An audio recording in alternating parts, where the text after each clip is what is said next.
Hello दोस्तों, आपका हमारे YouTube channel science by yes के में स्वागत है। तो हम आशा करते हैं आप सभी लोग स्वस्थ और मस्त होंगे कि नया वर्ष तो बहुत लोगों को इंतज़ार होता है कि नए साल से पढ़ाई करेंगे और नए साल में अच्छे से तैयारी बोर्ड एग्ज़ाम की करेंगे। तो अब भी देरी मत कीजिए, अब समय हो चुका है, 2026 लग भी चुका है। अब जिस चीज़ का इंतज़ार था, अब मात्र आपके पास 1 महीने का समय बचा हुआ है। तो आप लोग अच्छे से अपनी तैयारी कीजिए, ना कि ये सोचकर तैयारी कीजिए कि मैं कल से पढ़ाई चालू करूँगा। आज और अभी से ही पढ़ना स्टार्ट कीजिए, क्योंकि आपके पास समय बहुत कम बचा है बोर्ड एग्ज़ाम के लिए।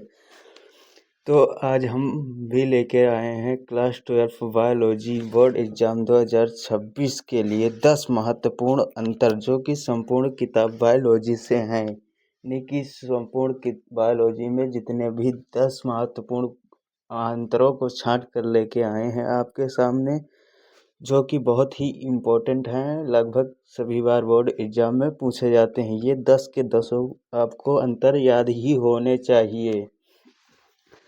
तो आज का हम अपना पहला और अंतर देख लेते हैं कि पहला अंतर हमारा आज का प्रश्न क्या है। भ्रूण कोश तथा भ्रूण पोष में अंतर लिखिए। यानी कि हमारा पहला क्वेश्चन पूछ रहा है भ्रूण कोश तथा भ्रूण पोष में अंतर लिखिए। यानी कि भ्रूण कोश और भ्रूण पोष क्या है। यहाँ से कई प्रकार के क्वेश्चन बन जाएंगे। तो जो भ्रूण कोश होता है, यह एक कोश होता, जो भ्रूण होता है उसका यह एक कोश होता है। यानी कि जो भ्रूण कोश है, नाम से ही आप पहचानिए, जो भ्रूण कोश है वो भ्रूण का कोश होता है, और जो भ्रूण पोष है वो भ्रूण को पोषण प्रदान करता है, यानी कि भ्रूण का पोषण है। तो अब हम इन दोनों के अंतर देख लेते हैं। जो भ्रूण कोश होता है वो क्या होता है, यह क्रियाशील गुरु बीजाणु से बनता है। यानी कि जो भ्रूण कोश होता है वो क्रियाशील गुण बीजाणु से बनता है। और जो भ्रूण पोष होता है, अब भ्रूण पोष किससे बना होता है, तो यह त्रिसंलयन से बनने वाले भ्रूण पोष केंद्रक से बनता है। यानी कि यह त्रिसंलयन से बनने वाले जो भ्रूण पोष केंद्रक से बनता है। अब हम दूसरा अंतर देख लेते हैं भ्रूण कोश में। यह मादा युग्मक को आश्रय देता है। यानी कि जो भ्रूण कोश होता है वो मादा युग्मक को आश्रय देता है, और भ्रूण पोष क्या करता है, तो यह भ्रूण को विकास के समय या अंकुरण के समय पोषण प्रदान करता है। यानी कि जो भ्रूण पोष होता है वो भ्रूण को विकास के समय या फिर जब भ्रूण अंकुरण कर रहा होता है तभी उसको पोषण प्रदान करता है। तो अब हमारा लास्ट अंतर क्या है, तीसरा, भ्रूण कोश में यह अगुणित होता है। यानी कि जो भ्रूण कोश होता है वह अगुणित होता है। अब हम भ्रूण पोष देखते हैं। भ्रूण पोष जो होता है वह त्रिगुणित होता है।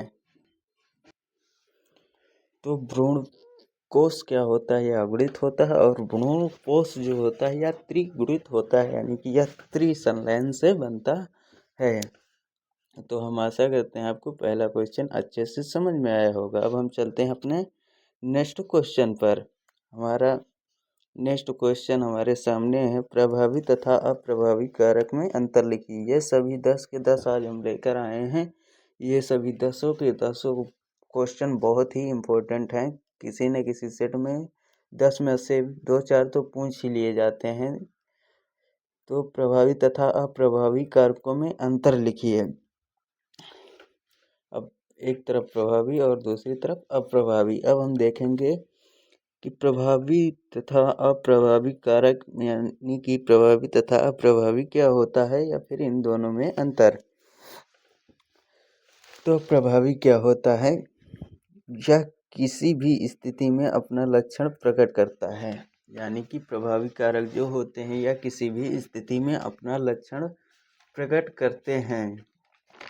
कैसे अपना लक्षण प्रकट करते हैं, मान लीजिए दो शुद्ध लंबा पौधा और शुद्ध बौने पौधे में संकरण कराया जाएगा। एक तरफ शुद्ध बौना तथा एक तरफ शुद्ध लंबा तथा एक तरफ शुद्ध बौना पौधे में संकरण कराया जाएगा तो क्या बनेगा? तो संकर लंबे बनेंगे, यानी कि संकर लंबे। सॉरी, लिखते नहीं बन रहा है हाथों से। जब इन दोनों को संकरण कराया जाएगा, शुद्ध लंबा तथा शुद्ध बौने में संकरण कराया जाएगा, तो यहाँ पे शुद्ध लंबे पौधे होंगे, यानी कि जो F1 पीढ़ी होगी तो इसमें क्या होंगे? तो शुद्ध लंबे पौधे प्राप्त होंगे। यानी कि इसमें कौन सा दिखाई देगा? तो प्रभावी लक्षण कौन होगा? तो शुद्ध लंबा वाला होगा, ना कि शुद्ध बौना वाला। तो यही है प्रभावी तथा अप्रभावी का नियम। तो चलिए हम अपने अच्छे से देख लेते हैं अपने आंसर को। यह किसी भी स्थिति में अपना लक्षण प्रकट करता है, यानी कि जो प्रभावी होता है यह किसी भी स्थिति में अपना लक्षण प्रकट करता है, और जो अप्रभावी होता है यह प्रभावी कारक की उपस्थिति में स्वयं को प्रकट नहीं करता है, यानी कि इसकी उपस्थिति में यह अपना लक्षण प्रकट नहीं करेगा। यानी कि प्रभावी कारक की उपस्थिति में अप्रभावी कारक अपना लक्षण प्रकट नहीं करेगा। अब प्रभावी कारक क्या है? यह सभी पीढ़ियों में प्रकट होता है, यानी कि जब प्रभावी कारक होता है तो यह सभी पीढ़ियों में प्रकट होता है, लेकिन जो अप्रभावी कारक होता है यह सभी पीढ़ियों में प्रकट नहीं होते हैं। जिसमें यानी कि जिसमें प्रभावी कारक नहीं होगा उसी में ये अप्रभावी कारक प्रकट होंगे।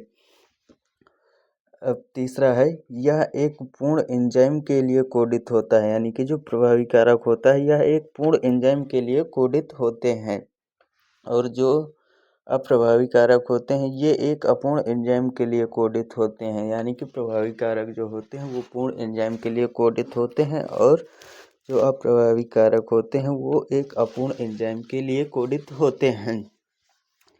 तो हम आशा करते हैं दूसरा भी क्वेश्चन आपको समझ में आ गया होगा। अब हम चलते हैं अपने नेक्स्ट क्वेश्चन यानी कि तीसरे क्वेश्चन पर। यह भी क्वेश्चन बहुत इम्पोर्टेंट है, यहाँ पे सभी क्वेश्चन इम्पोर्टेंट हैं। स्वपरागण तथा परपरागण में अंतर लिखिए। अब हमारा तीसरा क्वेश्चन है, स्वपरागण तथा परपरागण में अंतर लिखिए।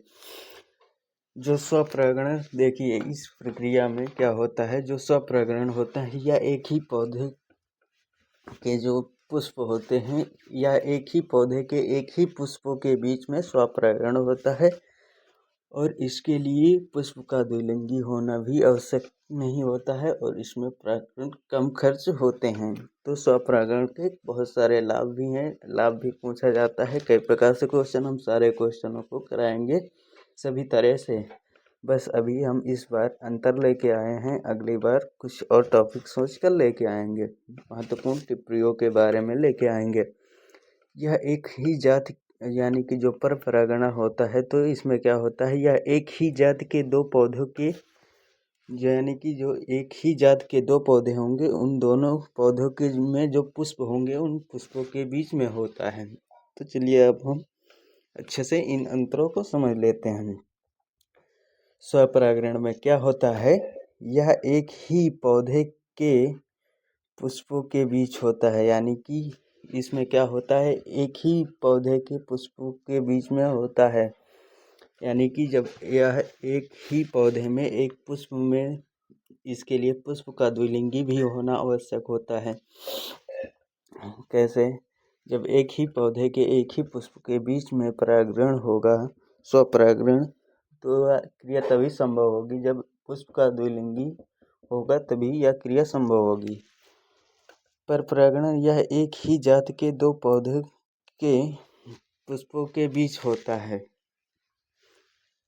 अब हमारा दूसरा है, इसके लिए पुष्प का द्विलिंगी होना आवश्यक है। तो इसके लिए पुष्प का द्विलिंगी होना आवश्यक है, तभी यह स्वपरागण की प्रक्रिया होगी, वरना नहीं होगी। और जो परपरागण होता है इसके लिए पुष्प का द्विलिंगी होना आवश्यक नहीं होता है, क्योंकि एक ही लिंगी पुष्प, क्योंकि इसमें परागण जो होते हैं वो एक पौधे से दूसरे पौधे पर जाते हैं, परंतु स्वपरागण में क्या होता है, उसी पौधे के परागण उसी पुष्प में रह जाते हैं। अब स्वपरागण में इसमें परागण कम खर्च होते हैं। जब परागकणों को कहीं आना ही जाना नहीं है उड़ के, या फिर किसी भी माध्यम की इनको आवश्यकता भी नहीं होती है, तो ये अंदर ही रहते हैं। तो इनमें परागकण बहुत ही कम खर्च होते हैं। जो कि पर परागण होता है, इसमें परागकण अधिक खर्च होते हैं। जैसे कि ये किस प्रकार से एक दूसरे पर जाएंगे, यानी कि एक पौधे से दूसरे पौधे पर किस प्रकार जाएंगे, वायु, जल या फिर कीटों द्वारा ये एक पौधे से दूसरे पौधे के पुष्प पर जाएंगे। जब जैसे कोई कीट हो गया तो किसी दूसरे पुष्प पर गया और वहाँ पर मकरंद को खाया, उस पौधे के पुष्प से उड़कर उसी जात के दूसरे पौधे पर आ गया, तभी यह क्रिया संभव। और इसमें बहुत सारे परागण रास्ते में भी गिर जाएंगे, या फिर वह द्वारा उड़कर चले जाते हैं परागण। तो हम ऐसा करते हैं, आपको तीसरा भी क्वेश्चन समझ में आया होगा। अब हम चलते हैं अपने चौथे क्वेश्चन की ओर।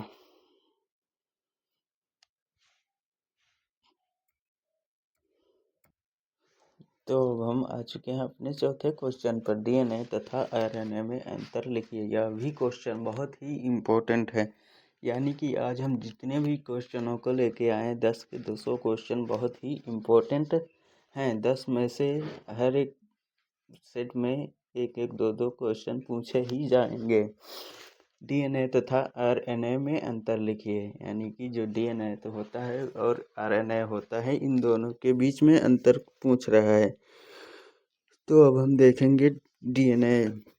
डीएनए क्या होता है, तो यह एक प्रमुख आनुवंशिक पदार्थ होता है। जो डीएनए होता है वो एक प्रमुख आनुवंशिक पदार्थ होता है, जबकि आरएनए होता है वो कुछ विषाणुओं का आनुवंशिक। डीएनए जो होता है वो एक प्रमुख आनुवंशिक पदार्थ यानी कि सभी जीवधारियों में पाया जाता है, और जो आरएनए होता है वो कुछ विषाणुओं का ही आनुवंशिक पदार्थ होता है।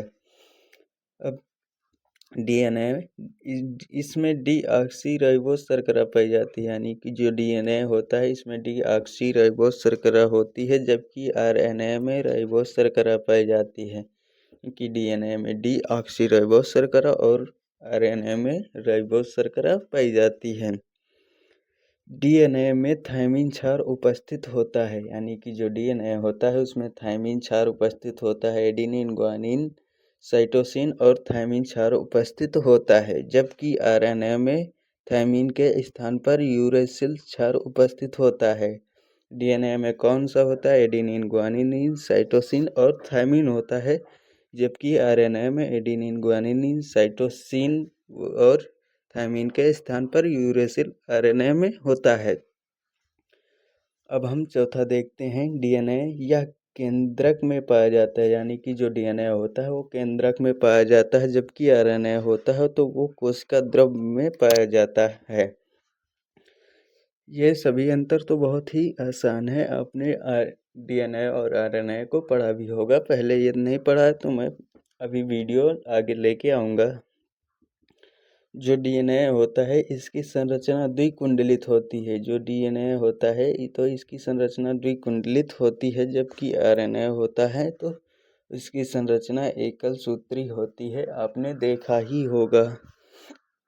जो आरएनए और डीएनए होता है यह लाखों न्यूक्लियोटाइड से मिलकर बना होता है, जबकि जो आरएनए होता है यह हजारों न्यूक्लियोटाइड से मिलकर बना होता है।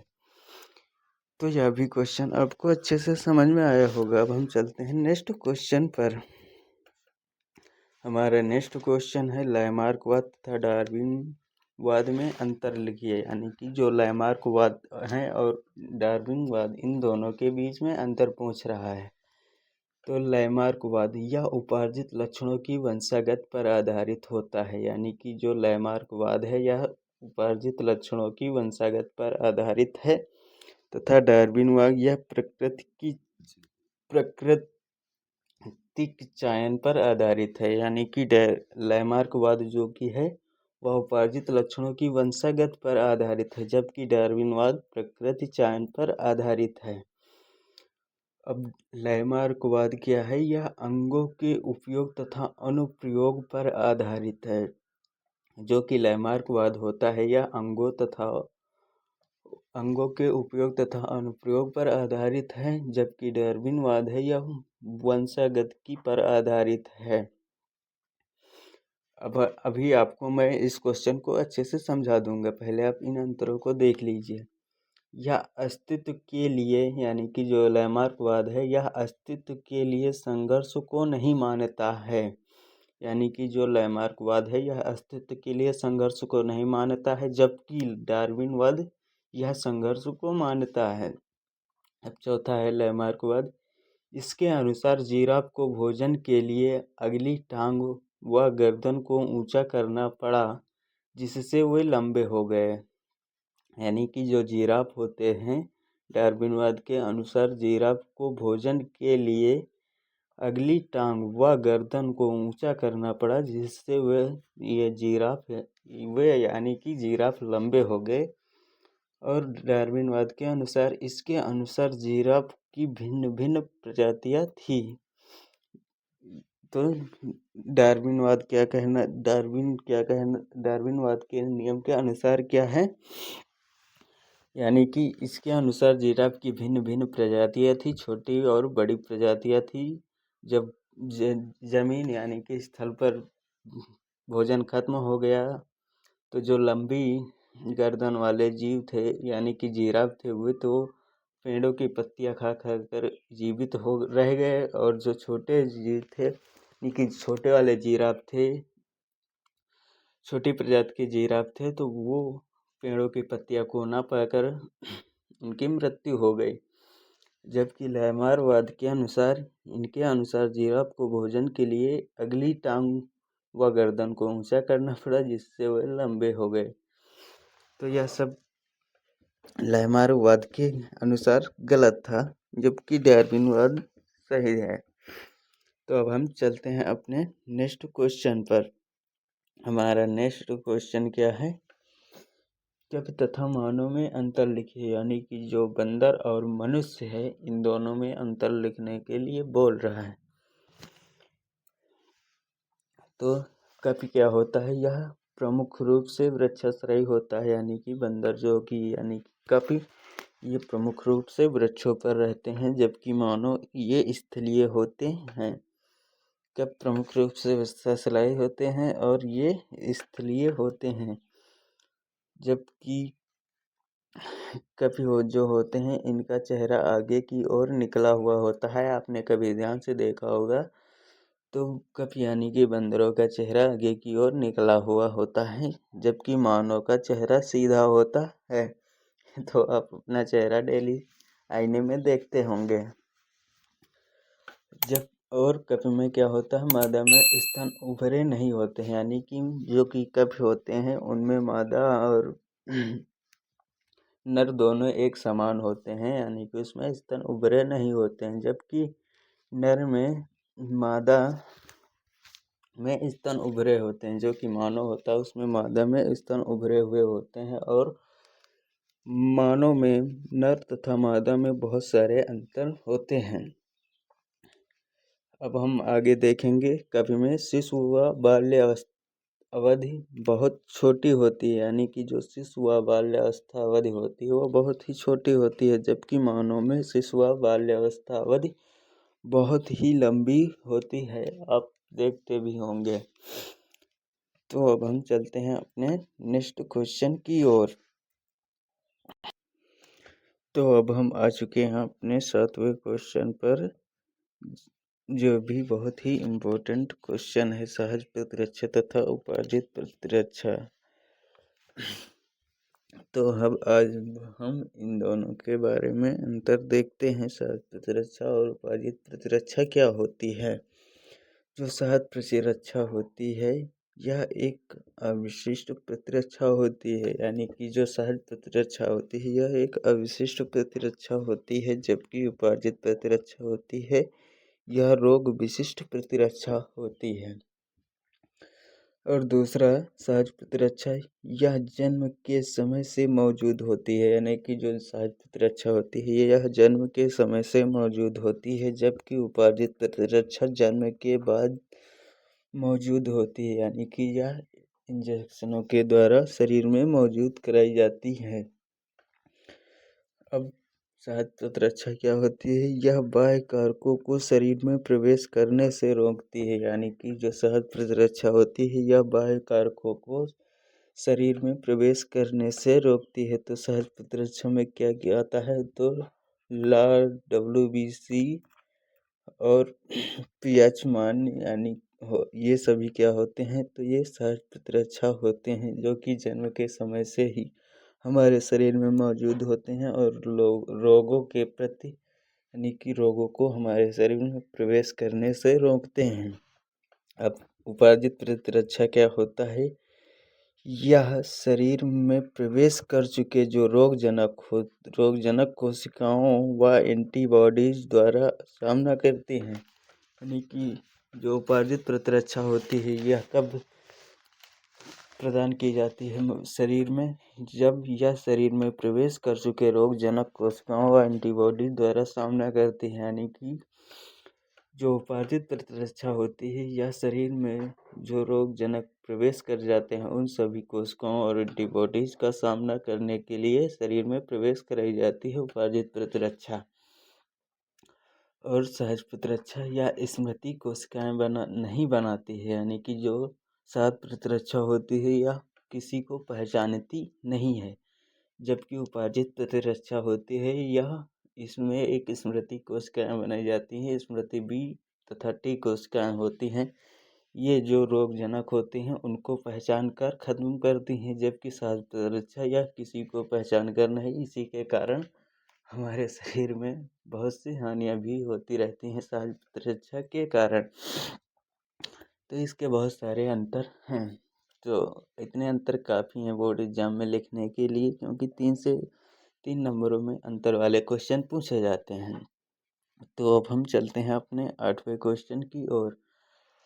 हमारा 8वां क्वेश्चन है सक्रिय तथा निष्क्रिय प्रतिरक्षा में अंतर लिखिए। जो कि सक्रिय प्रतिरक्षा और निष्क्रिय प्रतिरक्षा के बारे में पूछ रहा है। तो सक्रिय प्रतिरक्षा क्या होती है? इसमें स्वयं शरीर की कोशिकाएं ही संक्रमण के प्रति एंटीबॉडी उत्पन्न करते हैं।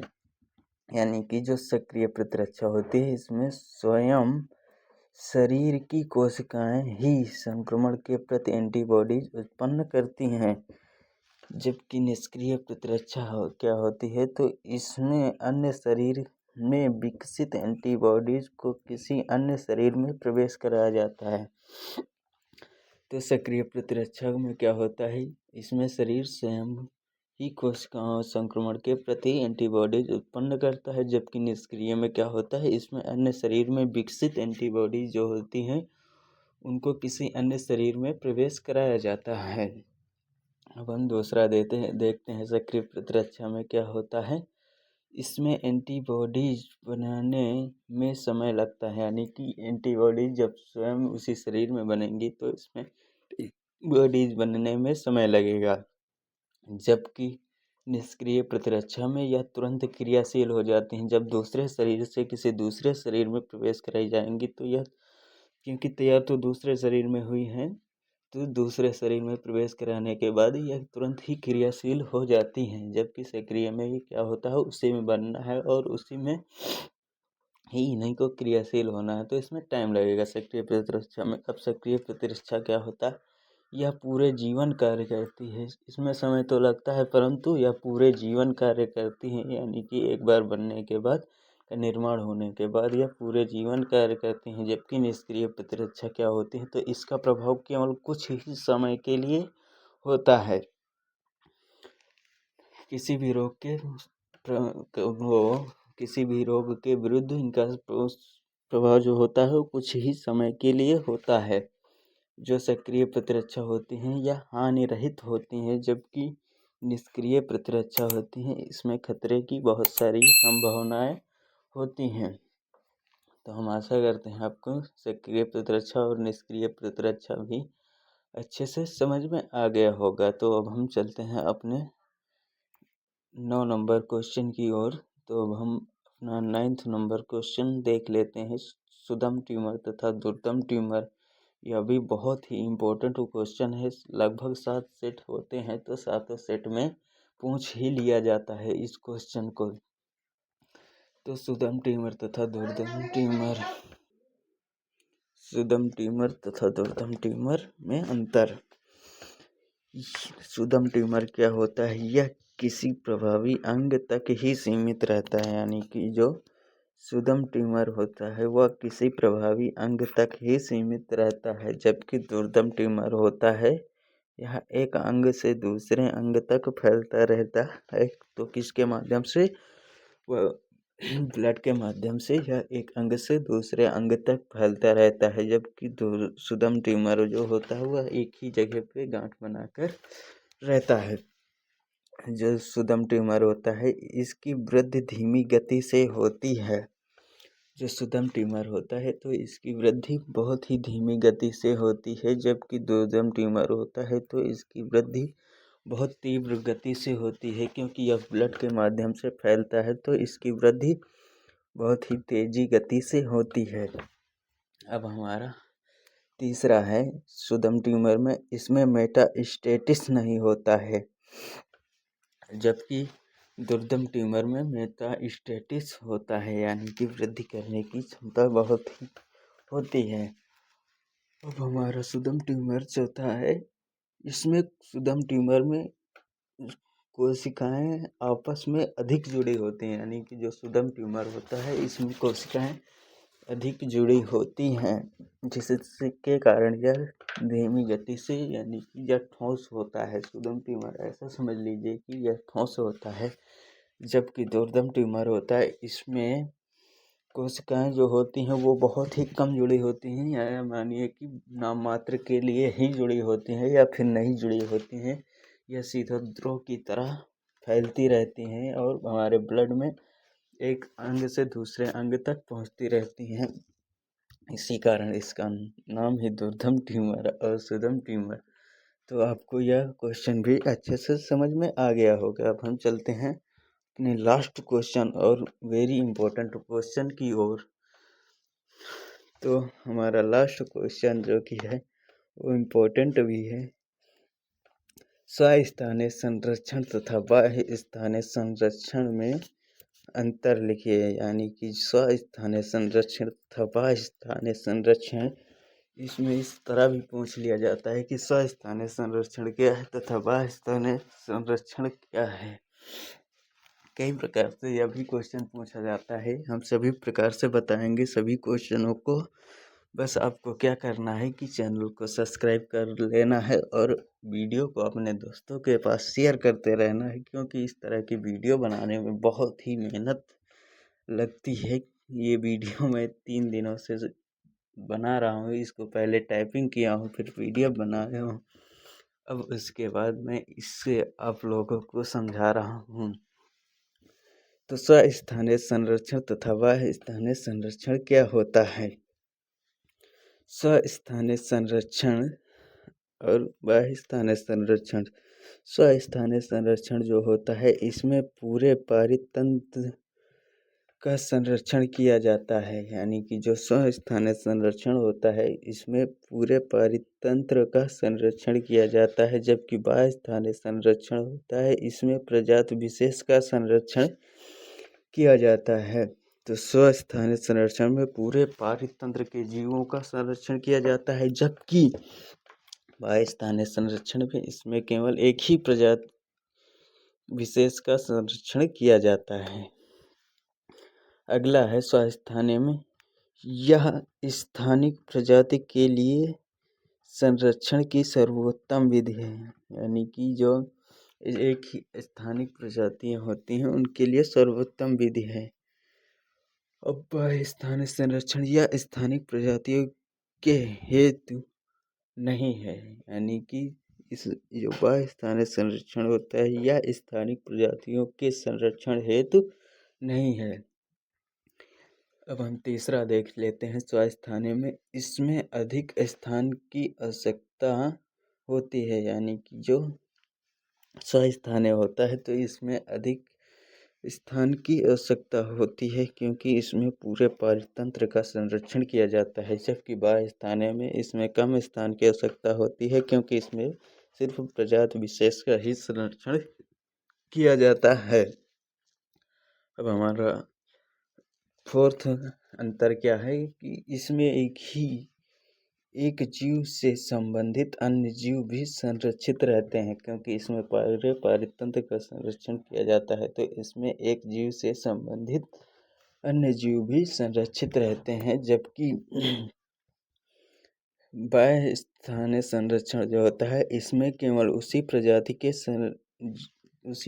का संरक्षण होता है जो प्रजाति संकट में होती है। तो बाह्य स्थानीय संरक्षण में उसी प्रजाति का संरक्षण होता है प्रजाति संकट में होती है, जबकि स्व स्थानीय संरक्षण में जो प्रजाति संकट में रहती है उसका तो संरक्षण होता ही होता है। जो प्रजाति संकट में नहीं होती है उसका भी संरक्षण होता है, किसमें? स्व स्थानीय में।